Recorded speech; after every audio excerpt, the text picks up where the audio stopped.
ദൈവനാമം മഹത്വപ്പെടുമാറാകട്ടെ. അനുഗ്രഹിക്കപ്പെട്ടതായ നല്ല നിമിഷത്തിനായിട്ട് സ്തോത്രം ചെയ്യുന്നു.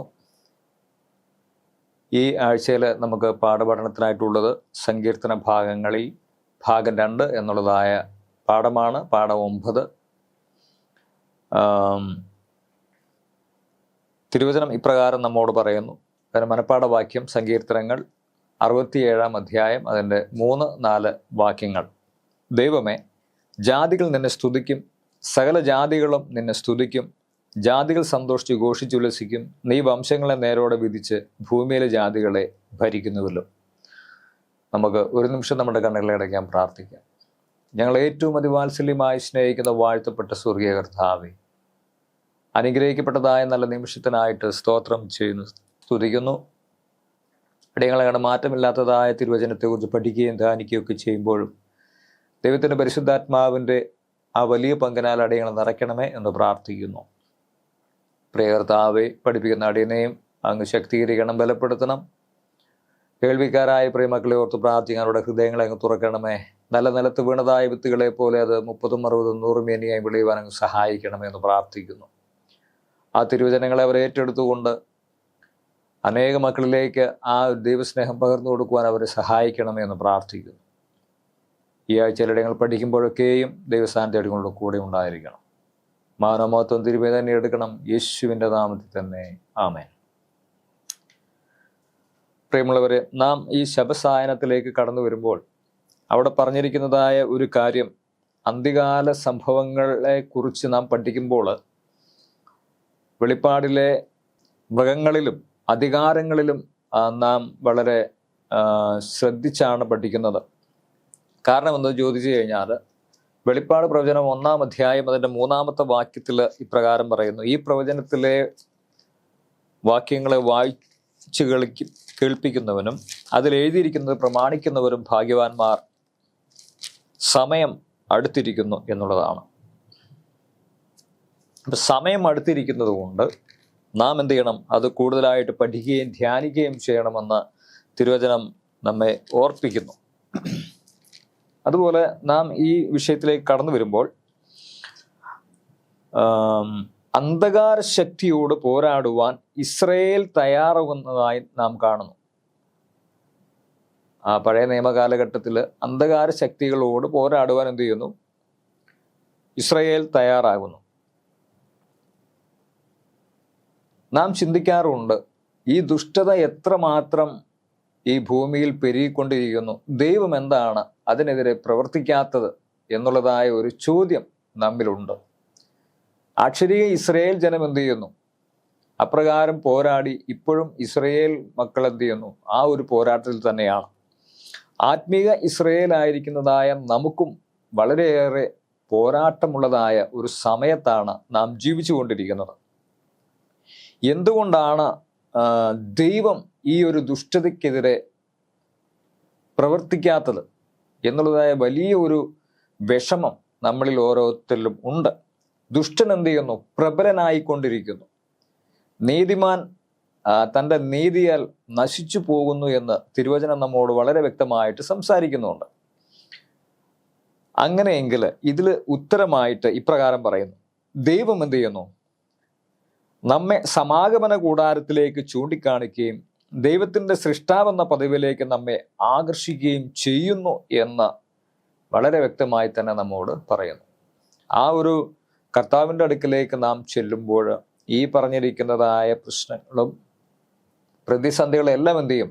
മാറ്റപ്പെടും എന്ന് കാണുന്നു. സങ്കീർത്തനങ്ങൾ എന്ത് ചെയ്യുന്നു?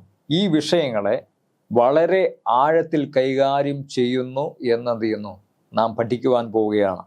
നാം ഓരോ സങ്കീർത്തനങ്ങൾ വായിക്കുമ്പോഴും ദുഷ്ടന്മാർക്കെതിരെയുള്ളതായ പോരാട്ടങ്ങളിലാണെങ്കിലും സങ്കീർത്തനക്കാരൻ വളരെയേറെ വേദനപ്പെട്ട് കർത്താവായ ദൈവത്തോട് പറയുന്നതായിട്ട് എന്ത് ചെയ്യുന്നു? നാം കാണുന്നു. നമുക്ക് തുടർന്നുള്ള പാഠങ്ങളിലേക്ക് നമുക്ക് പോകാം. ഞായറാഴ്ച പാഠത്തിലേക്ക് നാം കടന്നു വരുമ്പോൾ കഷ്ടങ്ങളിൽ അവൻ ഏറ്റവും അടുത്ത തുണ എന്നുള്ളതായ പാഠഭാഗമാണ് നമുക്കുള്ളത്. സങ്കീർത്തനങ്ങൾ 46-ാം അധ്യായമാണ് അത്. അതിൽ വളരെ വ്യക്തമായി തന്നെ അത് വിവരിച്ചിട്ടുമുണ്ട്. നമുക്കിതിൽ നിന്ന് പ്രത്യാശയുടെ എന്ത് ദൂതാണ് എടുക്കുവാനുള്ളത്? പ്രത്യേകിച്ച് നമ്മുടെ ഇപ്പോഴുള്ളതും വൻ പോരാട്ടത്തിൻ്റെ ഭാഗമായി ഈ അന്ത്യകാലത്ത് ഈ ഭൂമിയുടെ മേൽ വരുവാനിരിക്കുന്നതായ ജീവിത കോലാഹലങ്ങളുടെ ഇടയിൽ എങ്ങനെയാണ് ഈ സങ്കീർത്തനം നമുക്ക് ഏറ്റവും അടുത്ത തുണയായിരിക്കുന്നതെന്ന് ഇവിടെ നമ്മോട് ചോദിച്ചിട്ടുണ്ട്. എങ്ങനെയാണ് നമുക്കത് ആ ഒരു വലിയ തുണയായിട്ടിരിക്കുന്നത്? ഇവിടെ കർത്താവായ യേശു ക്രിസ്തു മരിച്ചതിലൂടെ അതിനു മുമ്പുണ്ടായിരുന്നതായ യാഗകർമാദികളൊക്കെയും എന്ത് ചെയ്യുന്നു? കർത്താവായ യേശു ക്രിസ്തുവിനെ ചൂണ്ടിക്കാണിക്കുന്നു. അതിലൂടെ ഒന്നും നമുക്കൊരു രക്ഷയോ അല്ലെങ്കിൽ രക്ഷയിലേക്കുള്ള ഒരു മാർഗം മാത്രമാണ് നമുക്ക് കാണിച്ചു തന്നത്. കർത്താവായ യേശു ക്രിസ്തുവിലൂടെയാണ് ആ പൂർണ്ണമായ ഒരു രക്ഷ നമുക്ക് കൈവന്നതെന്ന് നമുക്ക് തിരുവചനത്തിലൂടെ പഠിക്കുവാനും സാധിക്കുന്നുണ്ട്. അപ്പൊ ഈ സങ്കീർത്തനങ്ങളിൽ നാം വായിക്കുകയും പഠിക്കുകയും ചെയ്യുമ്പോൾ അവിടെ വളരെ വ്യക്തമായി തന്നെ പറയുന്നത് ഇങ്ങനെയാണ്: ഒറ്റപ്പെടലിൻ്റെയും പോരാട്ടത്തിൻ്റെയും കഷ്ടതയുടെ നടുവിൽ സമാധാനം വാഗ്ദത്തം ചെയ്യുന്നതായ ഒരു കർത്താവിനെ എന്ത് ചെയ്യുന്നു? നമ്മളവിടെ കാണുന്നുണ്ട്.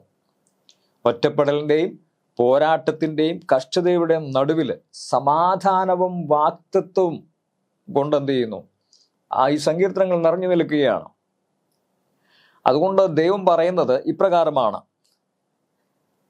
മിണ്ടാതിരുന്ന് ഞാൻ ദൈവമെന്ന് അറിഞ്ഞുകൊള്ളുവിൻ എന്ന് പറയുകയാണ്.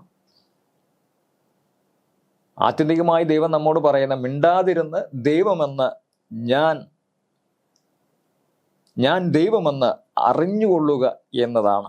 അതുപോലെ ഒരു ദിവസം ഇതെല്ലാം അവസാനിക്കുകയും ദൈവം മാത്രം ഈ ഭൂമിയിൽ ഉയർത്തപ്പെടുകയും ചെയ്യും എന്ന ഉറപ്പോടെ സമാധാനമായിരിക്കുകയും വേണം.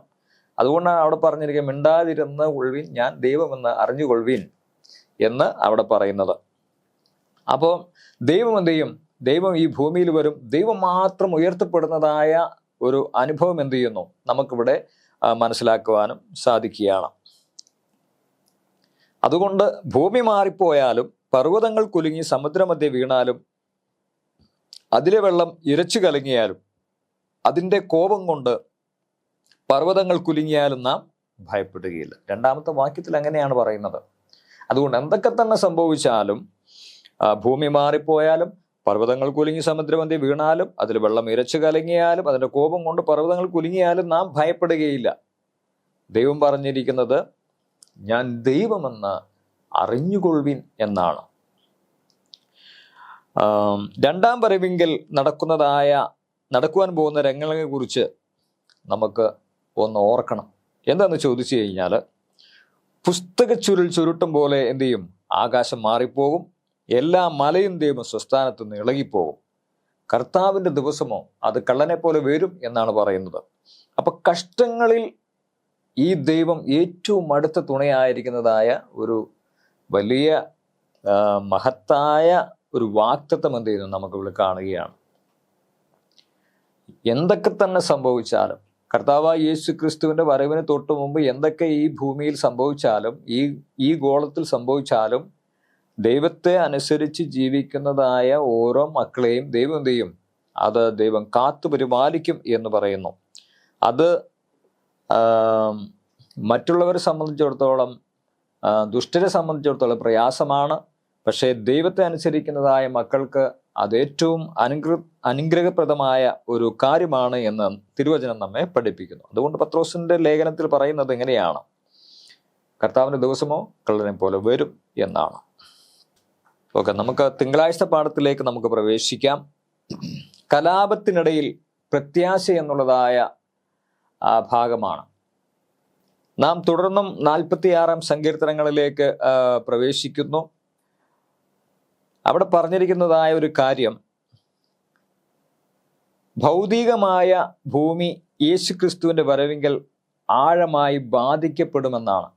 കർത്താവായ യേശു ക്രിസ്തുവിന്റെ വരവിങ്കൽ ഈ ഭൂമി എന്ത് ചെയ്യുന്നു? വളരെയേറെ പ്രശ്നങ്ങളും, അതുപോലെ നാം മുമ്പ് കേട്ടതുപോലെ ആകാശം എന്ത് ചെയ്യുന്നു? പുസ്തക ചുരുട്ടും പോലെ മാറിപ്പോകും, മലയും ദൈവം സ്വസ്ഥാനത്ത് നൽകിപ്പോകും. ഇത് ഏറ്റവും കൂടുതൽ ബാധിക്കപ്പെടുമെന്നാണ് പറയുന്നത്. പിന്നെ പറയുന്നത്, ഭൂമിയുടെ ചരിത്രത്തിന്റെ ശ്രേഷ്ഠമായ ഉച്ചകോടി അർത്ഥമാക്കുന്ന ലോകരാജ്യങ്ങളുടെ തകർച്ചയാണ്. അപ്പൊ ലോകരാജ്യങ്ങളെല്ലാം എന്ത് ചെയ്യും? അത് തകർന്ന് തരിപ്പണമാകും. എത്ര തന്നെ വലിയ സൗധങ്ങൾ കെട്ടി വെച്ചാലും അതെല്ലാം മാറ്റപ്പെടും, തകർന്ന് തരിപ്പണമാകും എന്ന് എന്ത് ചെയ്യുന്നു? ഇവിടെ നമ്മോട് പറയുന്നുണ്ട്. അന്ത്യത്തിൽ ഈ ശക്തികളും അവർ മനുഷ്യവർഗത്തിന്മേൽ വരുത്തിവെച്ച തിന്മയും ദുരിതവും എല്ലാം എന്ത് ചെയ്യും? അവസാനിക്കും എന്നും കൂടെ പറയുന്നു. അപ്പൊ ദുഷ്ടരും എന്ത് ചെയ്യും? ആ സമയത്ത് അവരും മാറ്റപ്പെടും. അവർ ചെയ്തു വെച്ചതായ, മനുഷ്യവർഗത്തിന്മേൽ ചെയ്തു വെച്ചതായ ഓരോ പ്രശ്നങ്ങളും അത് മാറ്റപ്പെടും എന്ന് തന്നെ നമുക്കവിടെ കാണുവാൻ സാധിക്കുന്നു. യിരെമ്യാവിന്റെ പ്രവചനം 4-ാം അധ്യായം 23 മുതൽ 26 വരെയുള്ളതായ വാക്യങ്ങൾ വായിക്കുമ്പോൾ ഇതെന്താണ് ഈ ലോകത്തെപ്പറ്റി, ലോകത്തിന്റെ വിധിയെപ്പറ്റി നമ്മോട് പറയുന്നത്? കുറഞ്ഞത് ഒരു പുതിയ ആകാശവും പുതിയ ഭൂമിയും ഉണ്ടാകുന്നത് വരെ. ഇവിടെ ബാബിലോണിയർ വന്നിട്ട് എന്ത് ചെയ്തു? യിരെമ്യാവിന്റെ പ്രവചനം നാം വായിക്കുമ്പോൾ ബാബിലോണിയർ വന്നിട്ട് അവർ അത് എല്ലാം നശിപ്പിച്ചു എന്ന് നമുക്ക് കാണുന്നുണ്ട്. അപ്പോൾ പ്രവാചകൻ കാണുന്നത് എങ്ങനെയാണ്? ഉദ്യാനം എന്ത് ചെയ്യുന്നു? മരുഭൂമിയെ പോലെ ആയിത്തീർന്നിരിക്കുന്നു എന്ന് പറയുകയാണ്. അത് നമ്മൾ വായിക്കുമ്പോൾ അത് വളരെ വ്യക്തമായി തന്നെ നമ്മോട് പറയുന്നു. യിരെമ്യാവിന്റെ പ്രവചനം 4-ാം അധ്യായം 23 മുതൽ 26 വരെയുള്ളതായ വാക്യങ്ങളിൽ അത് വളരെ വ്യക്തമായി തന്നെ എന്ത് ചെയ്യുന്നു? നമ്മോട് സംസാരിക്കുന്നുണ്ട്. പ്രവാചകൻ പറയുന്നത് ഇങ്ങനെയാണ്: ഞാൻ നോക്കിക്കൊണ്ടിരിക്കുമ്പോൾ തന്നെ ഉദ്യാനം എന്ത് ചെയ്തു? അത് മരുഭൂമി ആയി തീർന്നിരിക്കുന്നു എന്നാണ്. ഇങ്ങനെ പറയുന്നു: ഞാൻ ഭൂമിയെ നോക്കി, അതിനെ പാഴും ശൂന്യമായും കണ്ടു. ഞാൻ ആകാശത്തെ നോക്കി, അതിന് പ്രകാശമില്ലായിരുന്നു. ഞാൻ പർവ്വതങ്ങളെ നോക്കി, അവ വിറയ്ക്കുന്നത് കണ്ടു. കുന്നുകളെല്ലാം ആടിക്കൊണ്ടിരുന്നു. ഞാൻ നോക്കി, ഒരു മനുഷ്യനെയും കണ്ടില്ല. ആകാശത്തിലെ പക്ഷികളൊക്കെയും പറന്നുപോയിരുന്നു. ഞാൻ നോക്കി, ഉദ്യാനം മരുഭൂമിയായി തീർന്നിരിക്കുന്നത് കണ്ടു. അതിലെ പട്ടണങ്ങളൊക്കെയും യഹോവയാൽ അവന്റെ ഉഗ്ര കോപം ഹേതുവായി ഇടിഞ്ഞു പോയിരിക്കുന്നു എന്നാണ് പറയുന്നത്. അപ്പോൾ ദൈവത്തിന്റെ ആ ഒരു കോപത്താൽ എന്ത് ചെയ്തു? അതെല്ലാം ഇടിഞ്ഞു പോയിരിക്കുന്നു എന്ന് നമ്മോട് സംസാരിക്കുന്നു. അതുപോലെ തന്നെ നാം വെളിപ്പാട് പ്രവചനം 21-ാം അധ്യായത്തിലേക്ക് കടന്നു വരുമ്പോൾ അവിടെ ഒരു പുതിയ ആകാശവും പുതിയ ഭൂമിയെ കുറിച്ചും എന്ത് ചെയ്യുന്നു? അവിടെ യോഹന്നാൻ കാണുകയാണ്. ഒന്നാമത്തെ ആകാശവും ഒന്നാമത്തെ ഭൂമിയും എന്ത് ചെയ്യുന്നു? ഒഴിഞ്ഞുപോയി. ഒരു പുതിയ ആകാശവും പുതിയ ഭൂമിയും എന്ത് ചെയ്യുന്നു? അവിടെ സ്ഥാപിക്കപ്പെടുകയും ചെയ്യുന്നു, ഉണ്ടാകുകയും ചെയ്യുന്നു എന്ന് തിരുവചനം നമ്മോട് പറയുന്നു. അങ്ങനെ നാം ഈ തിങ്കളാഴ്ച പാഠത്തിലേക്ക് വീണ്ടും കടന്നു വരുമ്പോൾ ദാനിയേൽ 7-ാം അധ്യായത്തിലെ ദർശനം നമ്മെ കൊടുങ്കാറ്റിനാൽ ഇളകി മറിയുന്ന ഒരു കടലും അതിന്റെ മധ്യത്തിൽ നിന്ന് ഉയർന്നു വരുന്ന ലോകരാഷ്ട്രങ്ങളെയും എന്ത് ചെയ്യുന്നു? കാണുന്നു. ഈ ലോകരാഷ്ട്രങ്ങളിൽ ഇവർക്കൊന്നും തന്നെ മനുഷ്യരുടേതായ പ്രശ്നങ്ങളെ നേരിടുവാനോ ആ പ്രശ്നങ്ങളെ പരിഹരിക്കുവാനോ ഒന്നും സാധിക്കുന്നില്ല എന്ന് എന്ത് ചെയ്യുന്നു? നമുക്ക് കാണുവാൻ സാധിക്കുന്നു. ലൗകിക രാജ്യങ്ങൾ ഓരോന്നായി ഉണ്ടായി വരുന്നുണ്ടെങ്കിലും പക്ഷെ അതിലൊന്നും മനുഷ്യന് ഒരു ശാശ്വതമായ പരിഹാരം കൊടുക്കുവാൻ ആ രാജ്യങ്ങൾക്കൊന്നും സാധിക്കുന്നില്ല എന്ന് നമുക്ക് ഈ പാഠഭാഗത്ത് മനസ്സിലാക്കാൻ സാധിക്കുന്നു. പിന്നെ നാം എന്ത് ചെയ്യണം? നമ്മൾ വിശ്വസിക്കുവാൻ ധൈര്യം കാണിക്കുന്ന ലൗകിക നേതാക്കന്മാർ എല്ലായ്പ്പോഴും ശേഷിച്ച നമ്മെ പോലെ പാപികളും സ്വാർത്ഥരുമായി തെളിയപ്പെട്ടിരിക്കുന്നു എന്നാണ് പറയുന്നത്. നമ്മൾ വിശ്വസിക്കുവാൻ ശ്രമിക്കുന്നതായ അല്ലെങ്കിൽ ആ ലോകരാജ്യങ്ങളിൽ ആ പ്രഭുക്കന്മാരിൽ നമ്മൾ ആശ്രയിക്കാൻ നാം വിശ്വസിക്കുന്നുവെങ്കിൽ അവരെല്ലാം എന്ത് ചെയ്യണം? പാപികളും സ്വാർത്ഥരുമാണ് എന്ന് അവരുടേതായ ആവശ്യങ്ങൾക്ക് വേണ്ടി മാത്രമാണ് അവർ പ്രവർത്തിക്കുന്നത് എന്ന് നമുക്ക് മനസ്സിലാക്കാൻ സാധിക്കുന്നു. പിന്നെ പറഞ്ഞിരിക്കുന്നത് നമ്മുടെ പൗരത്വം ഇവിടെയല്ല. നാം ഈ ഭൂമിയിൽ ഒരു താൽക്കാലികർ മാത്രമാണ് എന്ന് എന്ത് ചെയ്യുന്നു? നമ്മെ പഠിപ്പിക്കുന്നുണ്ട്. അതുകൊണ്ട് ദൈവം പറയുന്നത്, തൻ്റെ തിരുവചനത്തിലൂടെ പറയുന്നത്, നമ്മുടെ പൗരത്വം സ്വർഗത്തിലാണ്. ഫിലിപ്പിയർക്ക് എഴുതിയ ലേഖനം 3-ാം അധ്യായം 20-ാമത്തെ വാക്യത്തിൽ അത് പറയുന്നുണ്ട്. നമ്മുടെ പൗരത്വം എവിടെയാണ്? സ്വർഗത്തിലാണ് എന്ന് പറയുന്നു. കൂടാതെ ഈ ഗൃഹത്തിലെ കുഴപ്പങ്ങൾക്ക് മുകളിൽ ചലിപ്പിക്കുവാൻ സാധിക്കാത്ത ഒരു സിംഹാസനമുണ്ട്. അപ്പോൾ ദൈവത്തിൻ്റെ ഒരു വലിയ സിംഹാസനം എന്ത് ചെയ്യുന്നു, നമുക്ക് അവിടെ ദർശിക്കുവാൻ സാധിക്കുന്നു. കർത്താവായ യേശു ക്രിസ്തുവിന്റെ വരവ് അടുക്കും തോറും എന്ത് ചെയ്യുന്നു, ലോകം കൂടുതൽ ആഴത്തിലുള്ള കുഴപ്പങ്ങളിലേക്ക് നീങ്ങിക്കൊണ്ടിരിക്കും എന്ന് നമുക്ക് മനസ്സിലാക്കാൻ സാധിക്കുകയാണ്. മത്തായിയുടെ സുവിശേഷത്തിൽ അത് വളരെ വ്യക്തമായി തന്നെ നമുക്ക് പറയുന്നു. നമുക്ക് നമ്മുടെ ഗ്രഹത്തിന്റെ അവസ്ഥയെ ഗണ്യമാക്കാതെ വിശ്വാസത്തിൽ എന്ത് ചെയ്യാം, പിടിച്ചു നിൽക്കാം. ഈ ഭൂമി എന്ത് ചെയ്യും, മാറ്റപ്പെടും. പുതിയൊരു ഭൂമിയും പുതിയൊരു ആകാശവും ദൈവം നമുക്ക് സ്ഥാപിച്ചു തരും. അതിൽ നാം എന്ത് ചെയ്യണം, ഏറ്റവും ശ്രദ്ധയോടുകൂടെ ആയിരിക്കണം. അത് ഈ ഭൂമിയൊക്കെ മാറിപ്പോകും. അതുകൊണ്ട് കർത്താവായ യേശു ക്രിസ്തു മത്തായിയുടെ സുവിശേഷത്തിൽ പറയുന്നത് വളരെയേറെ പ്രശ്നങ്ങളിലേക്ക് എന്ത് ചെയ്യും, അത് നീങ്ങിക്കൊണ്ടിരിക്കുമെന്നാണ്. രാജ്യങ്ങളോടും ജാതിയോട് എതിർക്കും, ഭൂകമ്പങ്ങളും എല്ലാം ഉണ്ടാകും എന്ന് എന്ത് ചെയ്യുന്നു, കർത്താവായ യേശു ക്രിസ്തു തന്നെ നമ്മോട് പറയുകയാണ്. അതുകൊണ്ട് എന്ത് ചെയ്യണം, നമ്മൾ വിശ്വാസത്താൽ പിടിച്ചു നിൽക്കണം. എൻ്റെ കർത്താവായ യേശു ക്രിസ്തു വരും, എന്നെ നിത്യരാജ്യത്ത് ചേർക്കുമെന്നുള്ളതായ ആ വിശ്വാസവും പ്രത്യാശയിലും എന്ത് ചെയ്യണം, നാം ജീവിക്കണം എന്ന് ഇവിടെ കാണുന്നു. കാരണം എന്താണെന്ന് ചോദിച്ചു കഴിഞ്ഞാൽ, ദൈവത്തിന് നിയന്ത്രണം വിട്ടിട്ടില്ല എന്നുള്ളതാണ്. അവൻ അവൻ്റെ വാഗ്ദത്തങ്ങൾ നിറവേറ്റും എന്ന് പറയുന്നു. കർത്താവായ യേശു ക്രിസ്തു പറഞ്ഞിട്ടുണ്ട്, ഞാൻ നിങ്ങൾക്കായി സ്ഥലമൊരുക്കുവാൻ പോകുന്നു. ഞാൻ പോയി നിങ്ങൾക്ക് സ്ഥലമൊരുക്കിയാൽ ഞാൻ പിന്നെയും വന്ന് നിങ്ങളെ എൻ്റെ അടുക്കൽ ചേർത്തുകൊള്ളുമെന്നുള്ളതായ ഒരു വലിയ വാഗ്ദത്തമാണ്. ഞാൻ പോയതുപോലെ തന്നെ വീണ്ടും വരുമെന്നുള്ളതായ ഒരു വലിയ വാഗ്ദത്തം കർത്താവായ യേശു ക്രിസ്തു നമുക്ക് തരുന്നുണ്ട്. ഇവിടെ 46 സങ്കീർത്തനങ്ങളിലെ 6-7 വാക്യങ്ങളിലേക്ക് നാം കടന്നു വരുമ്പോൾ, ജാതികൾ ക്രുദ്ധിച്ചു, രാജ്യങ്ങൾ കുലുങ്ങി, അവൻ തൻ്റെ ശബ്ദം കേൾപ്പിച്ചു, ദൈവം തൻ്റെ ശബ്ദം കേൾപ്പിച്ചു, ഭൂമി ഉരുകിപ്പോയി എന്നാണ് പറയുന്നത്. സൈന്യങ്ങളുടെ യഹോവ നമ്മോടുകൂടെ, നാം ആ കർത്താവിൽ ആശ്രയിക്കുന്നുവെങ്കിൽ സൈന്യങ്ങളുടെ യഹോവ നമ്മോടുകൂടെയുണ്ട്, യാക്കോവിൻ്റെ ദൈവം നമ്മുടെ ദുർഗം ആകുന്നു എന്ന് തിരുവചനം നമ്മെ വളരെ വ്യക്തമായിട്ട് പഠിപ്പിക്കുകയാണ്. നമ്മുടെ ലോകം കുഴപ്പം നിറഞ്ഞതായും അനിയന്ത്രിതമായും തോന്നിക്കുന്നു. ഉദാഹരണമായി, എപ്രകാരമാണ് ദാനിയേൽ 7 പ്രവചനം ആത്യന്തികമായി നമ്മൾ വിശ്വസ്തരായിരുന്നാൽ കാര്യങ്ങൾ നമുക്ക് നന്മയ്ക്കായി ഭവിക്കുന്നത് എന്നൊരു ചോദ്യം നമ്മോടിവിടെ ചോദിച്ചിട്ടുണ്ട്. ചൊവ്വാഴ്ച പാഠത്തിലേക്ക് നാം കടന്നു വരുമ്പോൾ, അവൻ്റെ പാദങ്ങൾക്ക് കീഴെ, ഈ പാഠഭാഗത്തിലേക്ക് നാം കടന്നു വരുമ്പോൾ ഒന്നാമതായിട്ട് നാം ഇവിടെ ചിന്തിക്കുവാൻ പോകുന്നത് ഇങ്ങനെയാണ്. ദീർഘസമയം ഭാവി പ്രശ്നമായിരുന്നു. ആ സമയം മുതൽ മനുഷ്യവർഗം ആ ഗ്രന്ഥത്തിന്മേലുള്ള ആധിപത്യം സാത്താന് വിട്ടുകൊടുത്തു എന്ന് നാം കാണുന്നു. ആദാം പാപം ചെയ്തതിലൂടെ എന്ത് ചെയ്യുന്നു, ഈ ഒരു അവകാശം സാത്താനിലേക്ക് അത് മാറിപ്പോയി എന്ന് തിരുവചനം നമ്മെ പഠിപ്പിക്കുന്നു. അതുകൊണ്ട് ഇയ്യോബിന്റെ പുസ്തകത്തിൽ പറയുന്നത്, ദൈവം സാത്താനോട് ചോദിക്കുക, നീ എവിടെ നിന്ന് വരുന്നു എന്ന് ചോദിക്കുകയാണ്. അപ്പോൾ സാത്താൻ പറയുന്നത് എന്താണ്, ഞാൻ ഭൂമിയിൽ ഊടാടി സഞ്ചരിച്ചിട്ട് വരുന്നു എന്ന് ഉത്തരം പറയുന്നതായിട്ട് തിരുവചനം നമ്മെ പഠിപ്പിക്കുന്നു. അവൻ്റെ പാദങ്ങൾക്ക് കീഴെ ആയിരുന്നു ഏത്, ഈ ഭൂമി എന്ന് തിരുവചനം നമ്മെ പഠിപ്പിക്കുന്നു. രണ്ടാമതായിട്ട് നാം ചിന്തിക്കുമ്പോൾ, സാത്താൻ ഉടമസ്ഥാവകാശം പ്രഖ്യാപിക്കുകയായിരുന്നു, ഇല്ലേ? പുരാതന കാലത്ത് ഉടമസ്ഥാവകാശം പ്രതിനിധീകരിക്കുവാൻ കാൽപാദമാണ് ഉപയോഗിച്ചിരുന്നത്.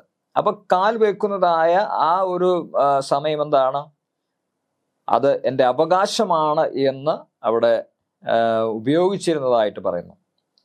അത് അബ്രഹാമിനോട് ദൈവം പറയുകയും ചെയ്യും, നീ പുറപ്പെട്ട് ദേശത്ത് നെടുകയും കുറുകയും സഞ്ചരിക്കുക, ഞാൻ അത് നിനക്ക് തരും എന്ന് ദൈവം അവിടെ അത് പറയുകയും ചെയ്യുന്നുണ്ട്.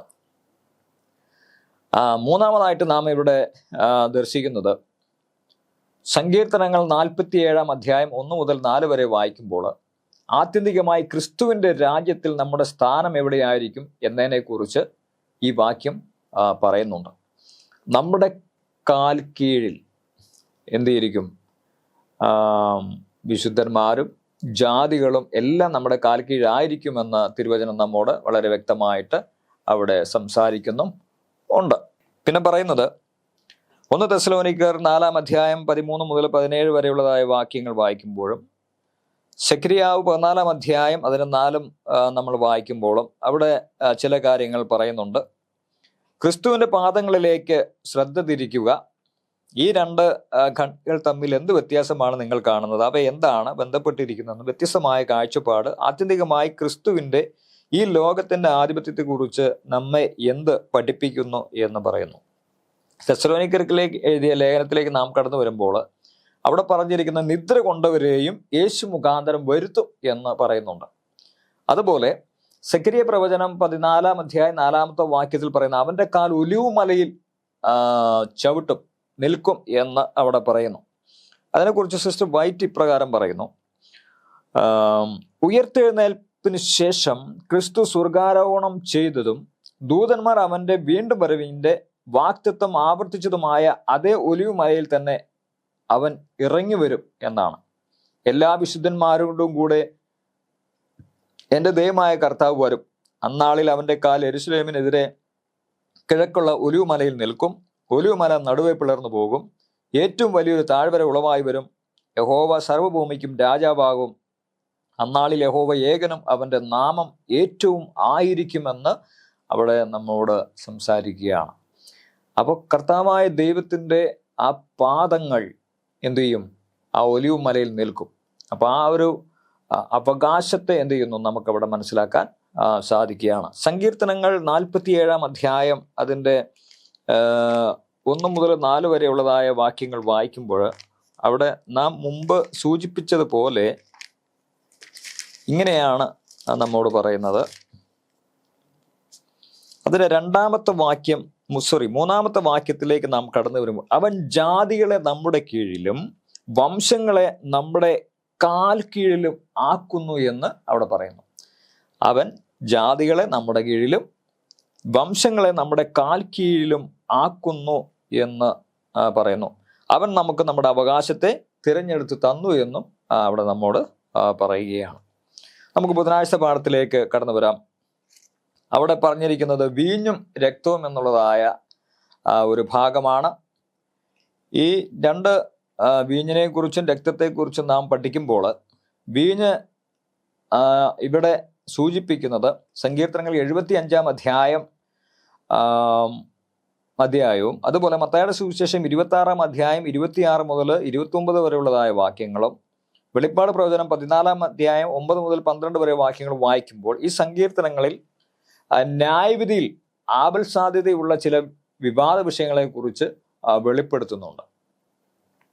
നാം വീഞ്ഞും രക്തത്തിലേക്ക് കടന്നു വരുമ്പോൾ 75 സങ്കീർത്തനങ്ങൾ പറയുന്നത് യഹോവയുടെ കയ്യിൽ ഒരു പാനപാത്രമുണ്ട്, അതിലെന്ത് ചെയ്യുന്നു? വീഞ്ഞു നിറയ്ക്കുന്നു, ഭൂമിയിലെ ദുഷ്ടന്മാരൊക്കെയും അതിനെ മട്ടു വലിച്ചു കുടിക്കും എന്ന് തിരുവചനം നമ്മോട് പറയുന്നു. പുരാതന കാലത്തൊക്കെയും ഇങ്ങനെയുള്ളതായ ദുഷ്ടന്മാരെ കൊല്ലുവാൻ ഈ വീഞ്ഞില്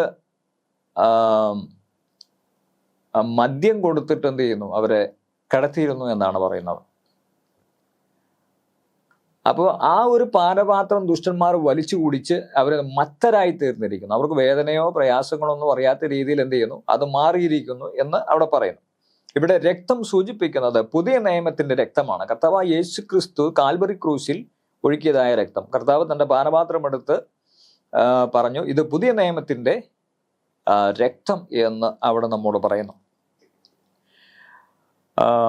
ദുഷ്ടന്മാരുടെ അവസാന നശീകരണത്തിലേക്ക് എന്ത് ചെയ്യുന്നു? ഇത് ചൂണ്ടിക്കാണിക്കുന്നു. ഈ വീഞ്ഞിനെ എന്ത് ചെയ്യുന്നു? ചൂണ്ടിക്കാണിക്കുന്നു.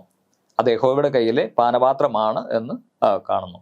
രണ്ടാമതായി, ദൈവത്തിന്റെ ജനം വിശുദ്ധ നഗരത്തിനകത്ത് അവരുടെ നീതിമാനായ രാജാവിനോടൊപ്പം ആയിരിക്കുമ്പോൾ ദുഷ്ടാത്മസേന വന്ന് അവരെ വളയുകയും അതിനുശേഷം അവർ ദൈവത്താൽ തന്നെ നശിപ്പിക്കപ്പെടുകയും ചെയ്യും എന്ന് പാഠഭാഗത്ത് നമ്മോട് പറയുന്നുണ്ട്. കർത്താവായ യേശു ക്രിസ്തു പുതിയ യെരൂശലേമിൽ ആയിരിക്കുമ്പോൾ വിശുദ്ധന്മാരെല്ലാം ആ പാളയത്തിന് ചുറ്റും നിൽക്കുന്ന സമയത്ത് അവരെ ആക്രമിക്കുവാൻ ദുഷ്ടന്മാർ എന്ത് ചെയ്യുന്നു? അവർ വരുന്നു. ആ സമയത്ത് സ്വർഗത്തിൽ നിന്ന് തീ ഇറങ്ങി അവരെ നശിപ്പിച്ചു കളയുന്നു എന്ന് അവിടെ പറയുന്നു. മൂന്നാമതായി, ദൈവം ന്യായവിധിയിൽ തിരുത്തുന്ന ഒരു കാര്യം നമ്മുടെ വീഴ്ച പറ്റിയ ലോകത്തിലെ അധികാര അപഹരണമാണ്. അതെന്ത് ചെയ്യും? ദൈവം അത് നീക്കിക്കളയും. പിന്നെ പറഞ്ഞിരിക്കുന്നത്, അതം പതിച്ച മനുഷ്യർ മേലാൽ മറ്റുള്ളവർക്ക് വേണ്ടിയോ ദൈവമഹത്വത്തിനുമല്ല അവർ ജീവിക്കുന്നത്, അവർക്ക് വേണ്ടി തന്നെ എന്ത് ചെയ്യുന്നു? ജീവിക്കുന്നു. ഇന്ന് പല രീതികളിൽ ഈ പ്രപഞ്ചത്തിൽ സാൻമാർഗികമായ നിലവാരമുണ്ടെന്നുള്ള വിശ്വാസം തിരഞ്ഞെടുക്കാത്തതിന്റെ അനന്തരഫലത്തിൽ നാം ജീവിച്ചു കൊണ്ടിരിക്കുകയും ആണ്. പിന്നെ നമ്മോട് പറഞ്ഞിരിക്കുന്നത്, പ്രശ്നങ്ങൾ എത്ര മോശമാണെങ്കിലും വിശ്വാസികൾ എന്ന നിലയ്ക്ക് നമ്മെ ഓർമ്മിപ്പിക്കുന്നത് പ്രത്യാശയോടെ ജീവിക്കുവാനും ഭാവിയെ വർത്തമാനകാല സംഭവങ്ങളുടെ വെളിച്ചത്തിൽ ന്യായം വിധിക്കുകയും ചെയ്യരുതെന്നാണ്. പിന്നീട് പറഞ്ഞിരിക്കുന്നത് പരിഷ്കാരത്തിന്റെ തൂണുകൾ ദൈവമില്ലാത്തവരുടെ ഹൃദയങ്ങളും മനസ്സുകളും കൊണ്ടോ തിരുവചനത്തിൽ കാണാൻ കഴിയാത്ത കാഴ്ചപ്പാടുള്ള ചിലരെ കൊണ്ടോ ക്രമമായി തേഞ്ഞു പോകുന്നത് കൊണ്ടോ നിരാശപ്പെടുവാൻ എളുപ്പമാണ് എന്നും പറഞ്ഞിരിക്കുന്നു. ഇത്രയുള്ളൂ നമുക്ക് ഈ പാഠഭാഗത്ത് പഠിക്കുവാനുള്ളത്. വ്യാഴാഴ്ച പാഠത്തിലേക്ക് നാം കടന്നു വരാം. നിങ്ങളുടെ രക്ഷ അറിഞ്ഞിരുന്നുവെങ്കിൽ, സങ്കീർത്തനങ്ങൾ 67-ാം അധ്യായം നമ്മൾ വായിക്കുമ്പോൾ എപ്രകാരമാണ് ഈ സ്തുതിഗീതം വെളിപ്പാട് 14-ാം അധ്യായം 6 മുതൽ 12 വരെയുള്ളതായ വാക്യങ്ങൾ വായിക്കുമ്പോൾ ദൈവമക്കളുടെ പങ്കിനെക്കുറിച്ചുള്ള നിങ്ങളുടെ ധാരണയ്ക്ക് മുന്നറിയിപ്പ് നൽകുന്നത് എന്ന് ഒരു ചോദ്യം ഇവിടെ ചോദിച്ചിട്ടുണ്ട്. ഈ 67-ാം സങ്കീർത്തനങ്ങളിലേക്ക് നാം കടന്നു വരുമ്പോൾ അതൊരു അനുഗ്രഹത്തിന്റെ പ്രാർത്ഥനയാണ്.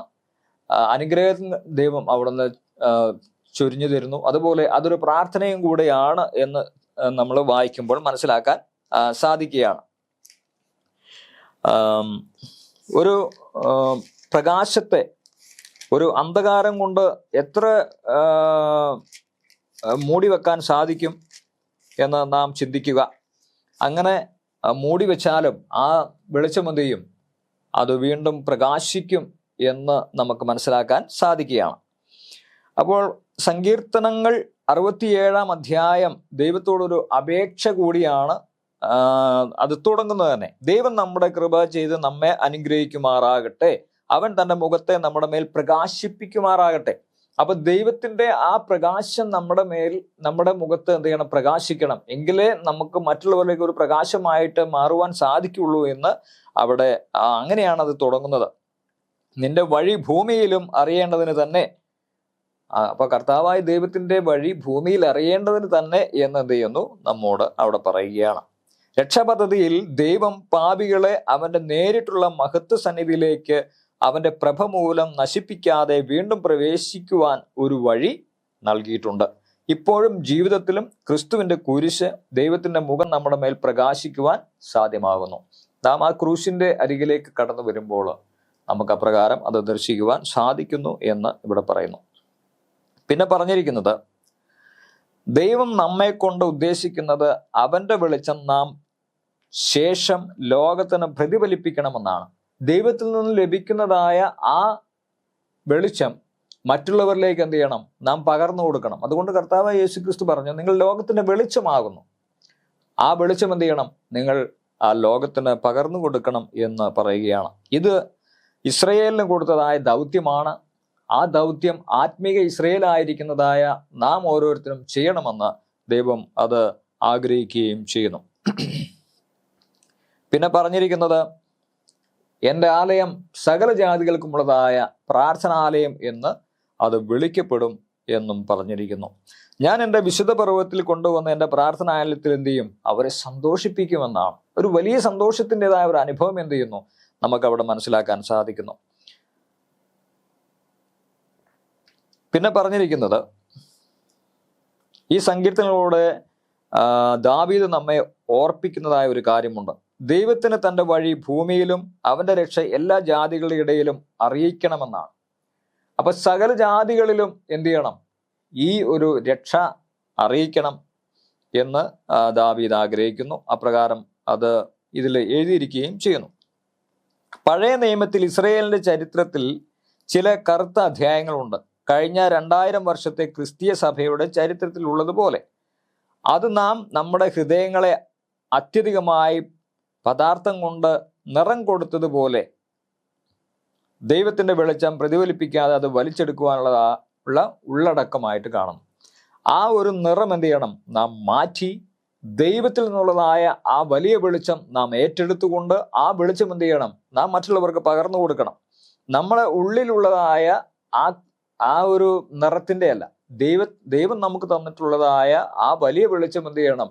നാം മറ്റുള്ളവർക്ക് പകർന്നു കൊടുക്കണം എന്ന് ഇതിലൂടെ മനസ്സിലാക്കാൻ തക്കവണ്ണം സാധിക്കുകയാണ്. വെളിപ്പാട് പ്രവചനത്തിലേക്ക് നാം കടന്നു വരുമ്പോൾ അവിടെ ഇങ്ങനെയാണ് പറയുന്നത്: വേറൊരു ദൂതൻ ആകാശമധ്യേ പറക്കുന്നത് ഞാൻ കണ്ടു. ഭൂവാസികളായ സകല ജാതിയും ഗോത്രവും ഭാഷയും വംശവും ആയവരോട് അറിയിപ്പാൻ അവന്റെ പക്കൽ ഒരു നിത്യസുവിശേഷം ഉണ്ടായിരുന്നു. ആ ഒരു സുവിശേഷം എന്താണ്? മറ്റുള്ളവരുടെ അറിയിക്കണം എന്നുള്ളതാണ്. അതാണ് അത്യുച്ചത്തിൽ അത് പറഞ്ഞുകൊണ്ടിരിക്കുന്നത്. ആകാശവും നീരുറവളും ഉണ്ടാക്കിയവനെ നമസ്കരിപ്പിൻ എന്ന അത്യുച്ചത്തിൽ എന്ത് ചെയ്യുന്നു? അത് പറഞ്ഞുകൊണ്ടിരിക്കുകയും ചെയ്യുന്നു. അതിന്റെ 12ാമത്തെ വാക്യത്തിലേക്ക് നാം കടന്നു വരുമ്പോൾ അവിടെ പറഞ്ഞിരിക്കുന്നത്, നാം ആ നിത്യരക്ഷയിലേക്ക് നാം അടുക്കണമെന്നുണ്ടെങ്കിൽ, അതുകൊണ്ടാണ് ഇവിടെ ആ ഒരു ചോദ്യം, നിങ്ങളുടെ രക്ഷ നിങ്ങൾ അറിഞ്ഞിരുന്നുവെങ്കിൽ എന്ന് ചോദിച്ചിരിക്കുന്നത്. ദൈവകൽപ്പനയും യേശുവിലുള്ളതായ വിശ്വാസവും കാത്തുകൊള്ളുന്ന വിശുദ്ധന്മാരുടെ സഹിഷ്ണുത കൊണ്ട് ഇവിടെ ആവശ്യം എന്ന് അവിടെ പറഞ്ഞിരിക്കുന്നത്. അവിടെ അപ്രകാരം നമ്മോട് സൂചിപ്പിക്കും, ലോകത്തോട് ദൈവത്തിന്റെ വിശുദ്ധ മലയിൽ അവരോടൊപ്പം ചേരുവാൻ ഉത്സാഹിപ്പിക്കുകയാണ് ആ ഒരു പ്രവൃത്തിയിലൂടെ നാം ചെയ്യുന്നത്. വളരെ വേഗത്തിൽ പറഞ്ഞുകൊണ്ടിരിക്കുന്നതായ ആ ഒരു ദൂതനിലൂടെ നമുക്കത് മനസ്സിലാക്കാൻ സാധിക്കുന്നത്. ഒരു ശേഷിപ്പ് സഭയുണ്ട്. ക്രിസ്തുവിനോടൊപ്പം സിയോനിൽ നിൽക്കുന്നതിൽ മാത്രം, അവന്റെ ചൂടേൽക്കുവാൻ മാത്രം സംതൃപ്തരല്ല. എന്ത് ചെയ്യണം? അതിനു പകരം അവർ ഭൂമിയുടെ മുകൾ പരപ്പിലൂടെ ആ ഒരു സുവിശേഷം എന്ത് ചെയ്യണം? മനുഷ്യരോട് അത് പറഞ്ഞു കൊടുക്കണം എന്ന് പറയുവാൻ ആ ഒരു ദൂതനിലൂടെ അത് ഉത്സാഹിപ്പിക്കുകയാണ് ചെയ്യുന്നത്. ആകാശമധ്യ പറക്കുന്നത് ഞാൻ കണ്ടു, അത് വിളിച്ചു പറയുകയാണ്. ആരാധനയുടെ ഏറ്റവും മഹത്തായ ഒരു കാര്യം എന്ത് ചെയ്യുന്നു? വിളിച്ചു പറയുന്നു. ആകാശവും ഭൂമിയും നീരുറവളും ഉണ്ടാക്കിയവനെ നമസ്കരിപ്പിൻ എന്ന് ഉച്ചത്തിൽ വിളിച്ചു പറയുന്നതായ ഒരു ദൂതനെ നമുക്കവിടെ കാണാൻ സാധിക്കുന്നു. പിന്നെ നാം കൂടുതൽ പഠനത്തിലേക്ക് കടന്നു വരുമ്പോൾ, ഗോത്രപിതാക്കന്മാരുടെ കാലഘട്ടത്തിൽ പരിശുദ്ധാത്മാവിന്റെ സ്വാധീനം വളരെ ശ്രദ്ധേയമായ രീതിയിൽ വെളിപ്പെടുത്തിയിരിക്കുന്നു. എന്നാൽ ഒരിക്കലും പൂർണ്ണമായല്ല. ഇപ്പോൾ രക്ഷകന്റെ വാക്കുകളുടെ അനുസരണത്തിൽ ശിഷ്യന്മാർ ഈ വരവിന് വേണ്ടിയുള്ള അവരുടെ അപേക്ഷകൾ നൽകി. ക്രിസ്തു സ്വർഗത്തിൽ അവന്റെ മധ്യസ്ഥത കൂട്ടിച്ചേർത്തു. അവന്റെ ജനത്തിന്മേൽ പകരേണ്ടതിന് അവൻ ഈ വരത്തെ അവകാശപ്പെട്ടു എന്നോ സിസ്റ്റർ വൈറ്റിന്റെ എഴുത്തിൽ അത് പറയുന്നു. പ്രിയമുള്ളവരെ, നമുക്ക് ഈ പാഠങ്ങൾ പഠിച്ച് മറ്റുള്ളവരിലേക്ക് നമ്മുടെ പ്രകാശം പ്രതിഫലിപ്പിക്കാം.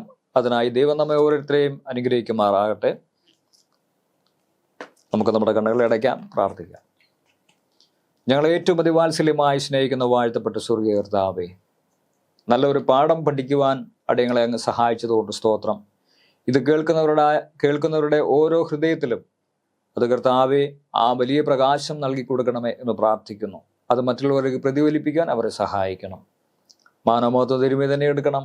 യേശുവിന്റെ നാമത്തിൽ തന്നെ. ആമേൻ.